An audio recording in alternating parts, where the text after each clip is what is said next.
Şavlasız suyusuz güller, çıraqsız ayrılgan gözler, gereksiz gelecek güller. Anlamadık, ayamadık, suyumu saklamadık, unutuldu aytkan sözler. Şavlasız suyusuz güller, çıraqsız ayrılgan gözler, yüreksiz gelecek güller.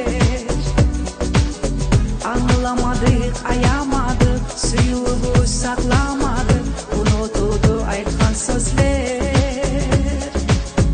Yok o sözü geçerim yarıksız güller, aytılgan tali sözler, berilgen güller. Yaşnatağan nuru sensin, yüreğim senne, tabarman dünyanı men, değerimden men. Sana ettiğin yollarımı, sensiz bulmadan oylarımı, sana aytılgan yıllarımı al kettin. Geçe gelegen günü bilmeyi, canım sağınıp sen dirileyim.